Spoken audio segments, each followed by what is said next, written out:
Retour à Abidjan où le Premier ministre Aousso Kwadjo-Jano a procédé aujourd'hui au lancement d'un forum social. Il a demandé aux travailleurs et responsables de syndicats de sortir des promesses politiciennes et des arrangements de circonstances qui, selon lui, ne reposent sur aucune réalité objective.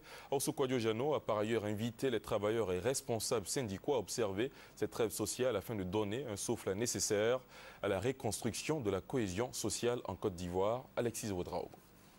Premier tableau marquant l'ouverture du forum social ce lundi matin à Abidjan, une comédie mettant en scène le difficile rapport patron-employé que viendra résoudre le dialogue. Transition toute trouvée pour dévoiler le thème du présent forum, dialogue social et croissance économique. Adressant son mot de bienvenue, le maire de la commune de Cocody, Jacques Dogbo, saluera cette initiative du gouvernement qui est aujourd'hui en quête de réponse aux préoccupations des travailleurs tant des secteurs publics que privés. Avec la crise sociopolitique dans le pays, près de 80 000 emplois ont été perdus et plus de 750 entreprises ont dû elles mettre la clé sous le paillasson. La relance est une impérieuse nécessité qui s'appuie forcément sur la participation effective de tous.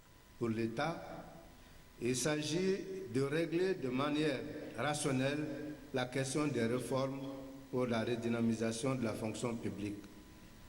Analyser les revendications des fonctionnaires au regard du contexte socio-économique. Pour les partenaires du secteur privé, il s'agit de dynamiser le secteur privé par une résolution des points de conflit, aboutir à la signature d'un pacte de stabilité et de productivité des entreprises en vue de la relance économique. Mettant fin à la série d'allocutions, le Premier ministre Kwadjo-Jano Aousso a dit toute l'attention que porte le président Alassane Ouattara à ce forum, occasion exceptionnelle d'engager un dialogue franc et responsable autour des grandes questions sociales qui sont autant de défis pour la cohésion dans le pays.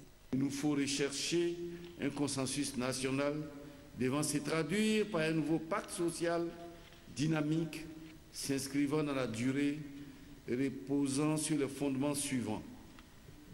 Le courage de la vérité, la justice et l'équité sociale, la responsabilité de tous les acteurs de la vie de la nation.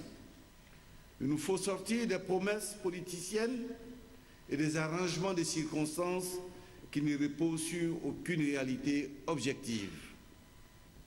Cette exigence de vérité concerne également la bonne compréhension par nos partenaires sociaux de la conduite des politiques publiques. Il s'agit de rendre disponible l'évaluation des actions menées pour assurer l'atteinte des objectifs assignés au gouvernement. Je dirais en un mot, une obligation de résultat. Le Forum social 2012, selon le gouvernement ivoirien, devra être le ferment d'un nouveau pacte social dynamique entre le gouvernement et le monde du travail.